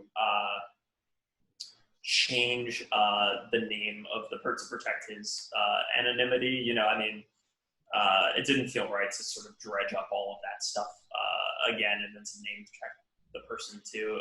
Sure. I felt like kind of. But they did go to prison, because it doesn't say that in the end of the movie. For I believe about 1 to 3 years. Okay. It was a bit more of a complicated issue, and there's plenty of media reportage on the extent he tried to, and this is alluded in the film, but he did try to claim spousal privilege because he had alleged that they'd been in a domestic partnership for some time and had been in a committed relationship for an even longer time, and apparently, I guess New York State rejected that claim because at the time a same-sex relationship wasn't considered the same way in the eyes of law, which I think is an incredibly tragic and unfair development, and certainly was a point of empathy for me to have with these subjects. But we definitely, there's more to be said about the domestic partner, and there's a lot of available news reportage. Okay. But we did, of course, take some kind of small liberties to protect that particular subject's identity, because. But I believe that he and Dr. Jasone are still in a relationship today, as far as I'm aware. Oh wow. Okay. But tell us about production. Cory, when you're on set, how important is rehearsal to your process? And did you have a rehearsal period before you shot? We had, I think, like 3 hours of rehearsal. We had very little. Okay. I would have loved a little bit more. But, like coming from theater, I am not a director that loves a ton of rehearsal. I do believe that there's value in spontaneity. We probably rehearsed a little bit more for Thoroughbreds. That was also, there were some scenes that I think even more than this movie, like really relied on stylized, kind of stilted, deliberately stylized dialogue rhythms. And we wanted to, again, to do them in a single shot and not be able to have the ability to, I think oneers often require more rehearsal, almost always require more rehearsal. But yeah, we did a big table read, which was really useful. We got almost the entire cast together. And particularly for this movie, since it's a portrait of Frank, but it really is an ensemble movie also, I think it was important for the actors to start sort of catching the flavor of the movie off of one another. We didn't do a lot of notes at the table read. It was just to kind of get it in the air, hear the script aloud. And yeah, and then there was also, I think the final film is very close to the script, and Mike has an amazing gift for dialogue, but we also were able to do some improvisation because of the actors we had on hand, and particularly Hugh and Allison. Neither would probably, they're both too humble to identify as really good improvisers, but they are great. And Ray Romano obviously has a lot of comedy experience, and our scene that's in the trailer with Hugh and Allison sharing a pastrami sandwich, that situation was certainly scripted, but they kept going past the end of the scene, and a lot of their sort of additional playing around that was not scripted made it into the movie. And yeah, it was particularly great the day that we filmed our beginning and ending scenes and had Hugh, the greatest showman, Hugh Jackman, and Ray Romano, this incredible stand-up comic, both in front of a live crowd. That was really, really exciting, and I think a rare thing in movies. Ray was doing like stand-up sets in between takes to like entertain all the background performers in the audience. Yeah. We have some incredible outtakes I started developing a habit on this movie because of these sorts of things, of like really waiting a long time before calling cut after a scene was over. Not every single take, but just to sort of see what would happen between these characters by forcing them to continue living in their roles after the dialogue had run out. And we have some amazing ones of Ray just freestyling in board meetings and making fake announcements and stuff that hopefully will be on extras one day. It's interesting because, Cory, your style, it's basically like using a wide lens, but really up close. So you capture the background behind them, just like you did on Thoroughbreds. And I'm just curious, on set, obviously it seems like this was mostly a lot of one camera shots, but how often were you running two cameras this time around? Yeah. Oh, it is so awesome and gratifying to get like lens questions. That's great. I love a good wide angle lens. My DP Lyle Vincent and I, really tend to like a symmetrical, balanced frame with a balance both as far as the symmetry within the image and also balance between foreground and background elements. We steal that from a lot of people. We often think of the Coen brothers and Deakins and the way that they shoot, just back and forth shot, reverse shot. But yeah, we used a lot of one camera. We used only one camera on Thoroughbreds. We did have a few days with two here, just because we had a lot to get through. We didn't have a super long schedule, and I did come to really like that. And one of the time it limits the way you can shoot, and we probably generally when we had one camera we were able to get framings we preferred a little bit more. We tend to like a very, very head-on framing, and if you're on the set when you're getting that kind of shot, the camera is literally between the two actors, unless you're going over the shoulder with a longer lens.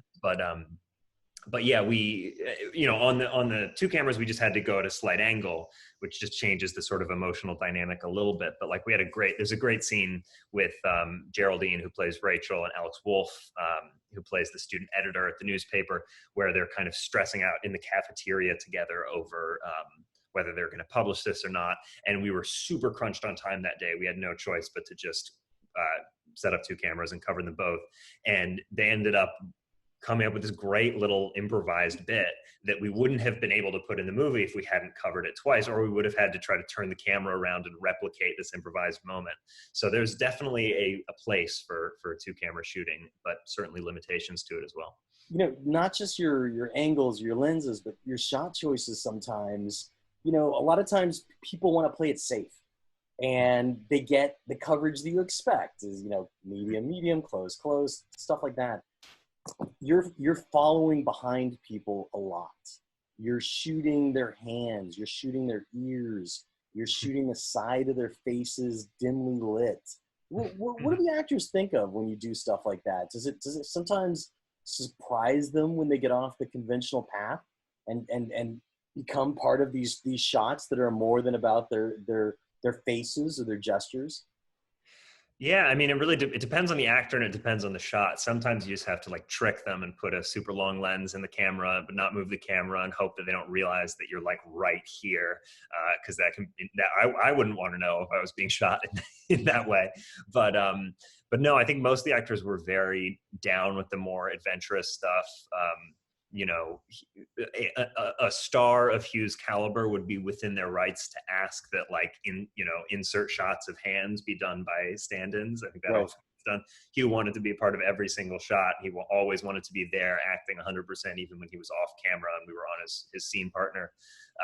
And that was really true of everyone on this movie.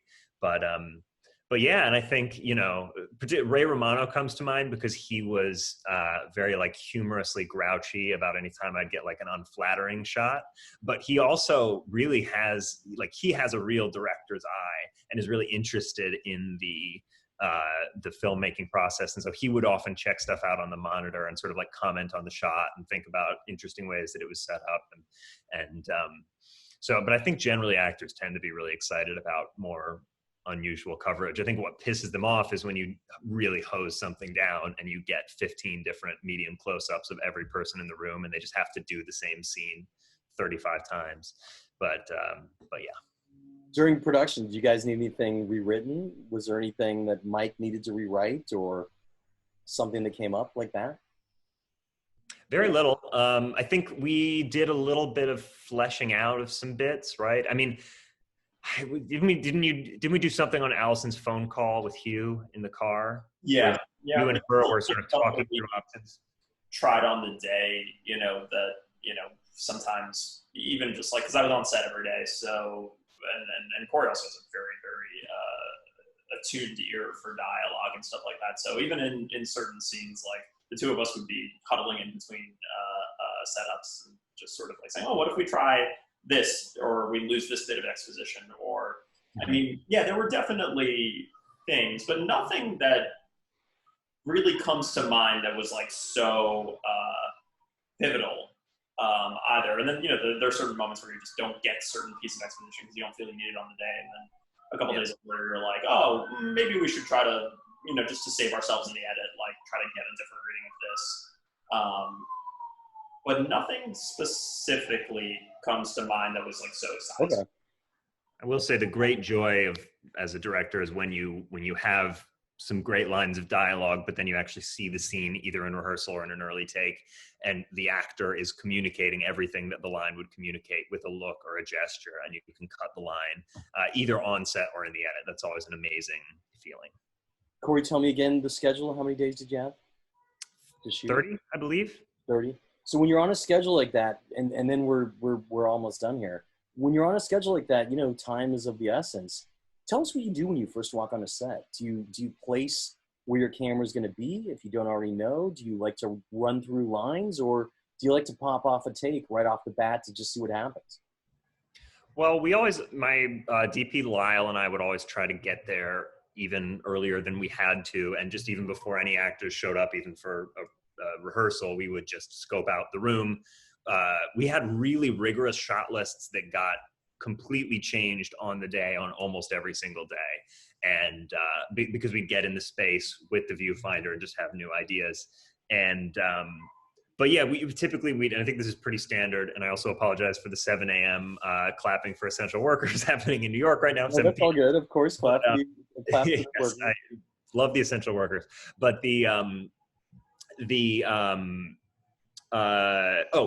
typically we'd have actors come in out of costume and just do a very sort of a marking through rehearsal, and I'd either give them their blocking or work with them to kind of figure out blocking that felt natural and also gave us the angles we needed. And then we'd set up the camera, we'd light the space, we'd send them to hair and makeup, and then they'd come back, and we'd often shoot the rehearsal once they were actually in costume and the camera was up. We often wouldn't do a rehearsal take there, but we would definitely do a out of costume, not for the camera, kind of pre-rehearsal to just set the scene for the day. What was the most personal moment for each of you? Something that only you, based on your background, could have put into the movie. Mike, obviously it's going to be easy. This is your school district, this is your youth, but I'm curious for both of you, just a personal moment that you're really proud of that ended up in this movie. Oh, I mean, I have a lot. It's impossible. I mean, we shot a lot of the movie in my hometown. We shot in my childhood home for 2 days. Oh, really? Okay. Yeah, like Rachel's bedroom in the movie is my childhood bedroom. Like some of my cherished, beloved, like stuffed animals, like have cameos in the movie. Like my mom is in the movie at one point. She is one of the book club moms. So if you're looking, she's on one side of Hugh. It's Sharon, Catherine Narducci from The Sopranos is on one side, and she's going to be the one that then flirts with him in the next scene. And then my mom is on the opposite side of it. So that was incredibly meaningful for me to be able, like it just felt so intimate.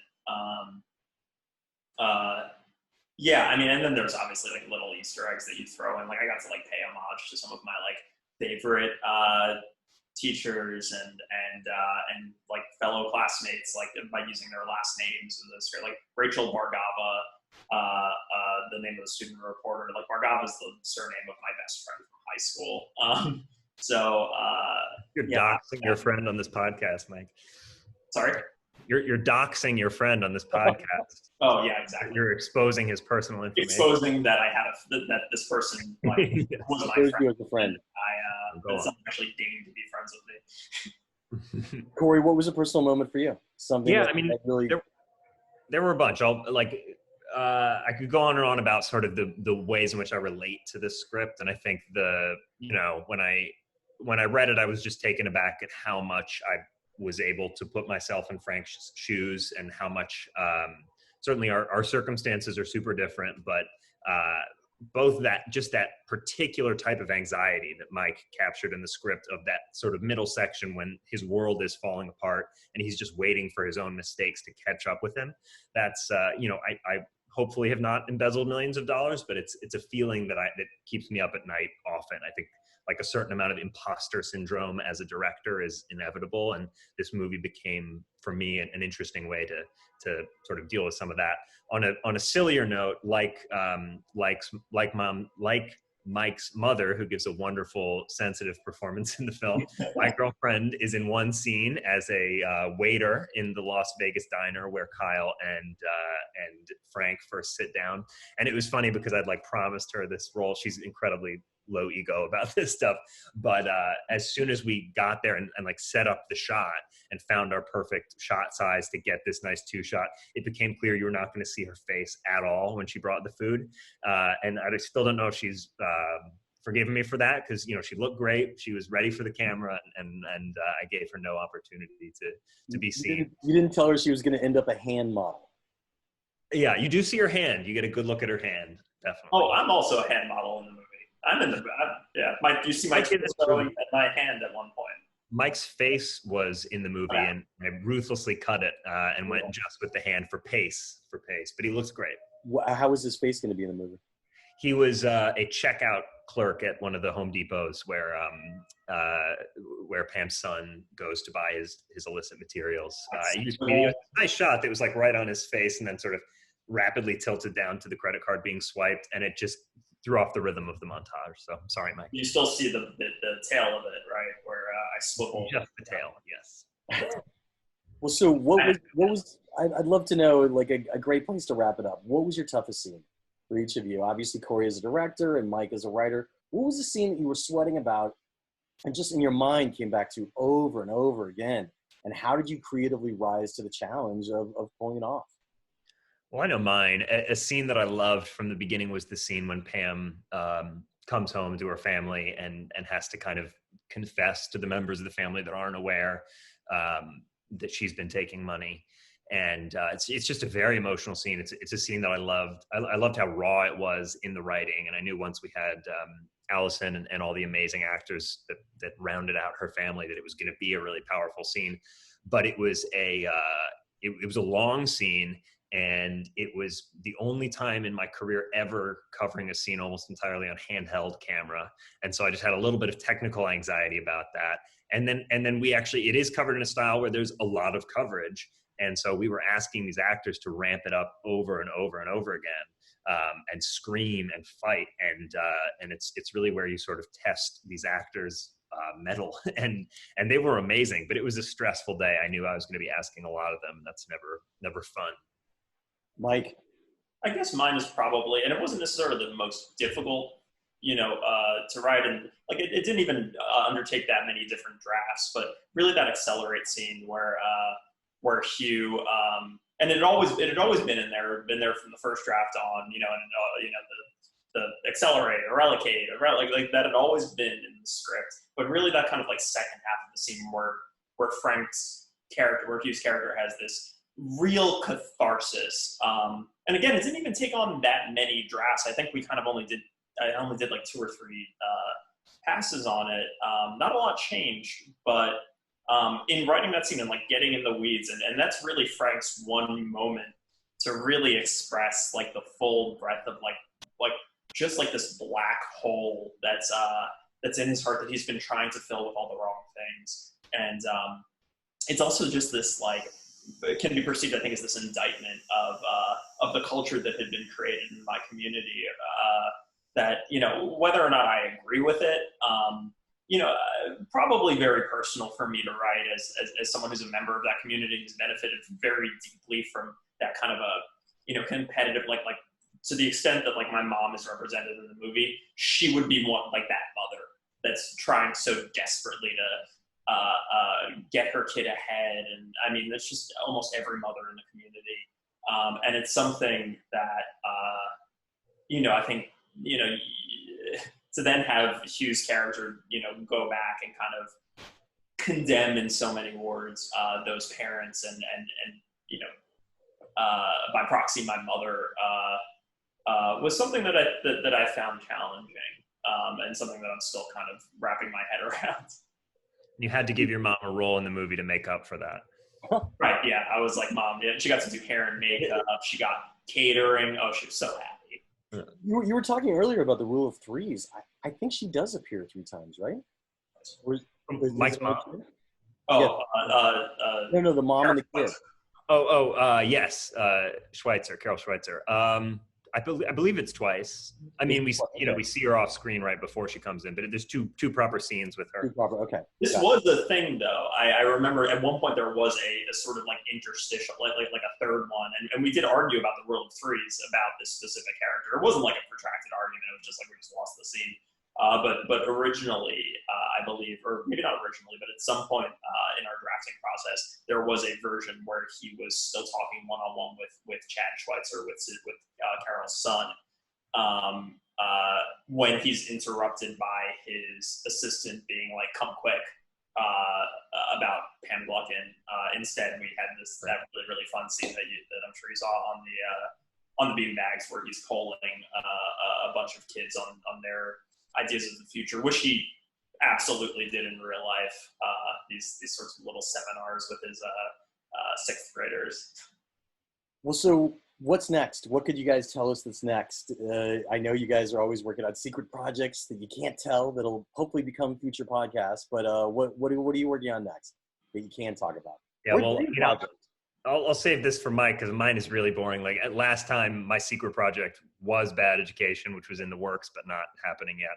And I have other secret projects, but yes, I'm going to be annoying and not say anything. Do you have a dream project? Like as everybody kind of takes stock right now, is there something that you've always wished that you had some time to start on and now you kind of do? It's a great question. I mean, I've just started something. I guess I could say this. I've just started an idea that is sort of popped. It's the first time this happened in years, and the last one was Thoroughbreds, where an idea sort of popped into my head, fully formed, and I just started writing, not even really knowing where it's going. So I'm in the midst of one of those now, and I hope to be able to tell you and show you where it's gone once that process has played itself out. And you say started writing, so you're not outlining it, you're just like going straight into scene form? Yes, this is a different process for me. I wanted to do that on purpose. I was feeling outlined out. Cool. Mike?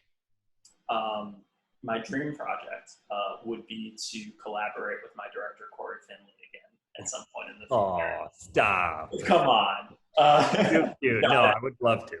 I love working with Cory, and I think that we work really, really well together, and would hope to be able to do so in the future.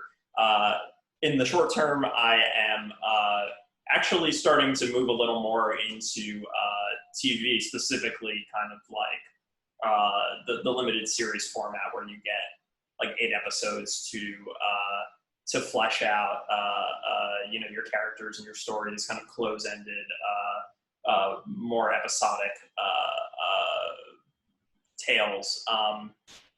And I probably shouldn't talk too specifically, but there's a project that I'm really, really excited about within that format that is very much a kind of spiritual, tonal sister to something like Bad Education, in that it's another very outlandish, kind of darkly funny, sensational true crime that has since, for whatever reason, kind of been forgotten and has been really fun to excavate and re-examine under a more contemporary lens in the way that I think we strove to do with Bad Education.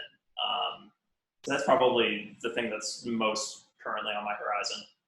Well, I hope your stuffed animals from Bad Education and your childhood room get into that movie as well. Oh, I wouldn't want, this one is far bloodier. I wouldn't want them coming anywhere near.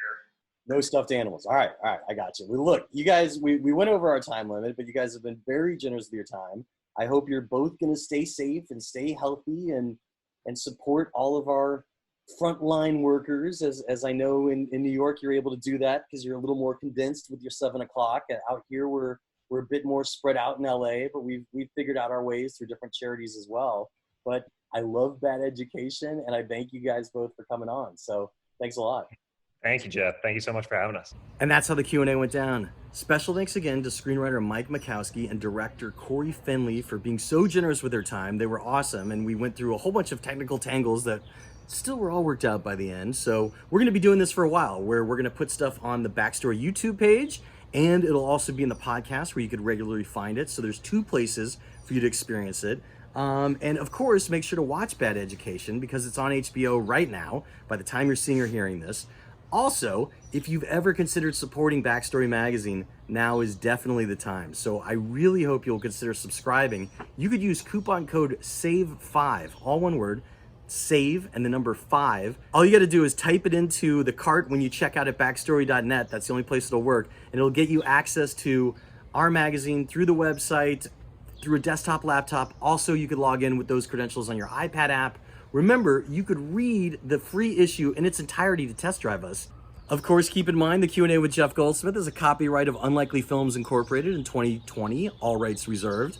And I'm Jeff Goldsmith, the publisher of Backstory Magazine, the host of the Q&A, thanking you for tuning in and telling you to stay out of trouble. Till next week.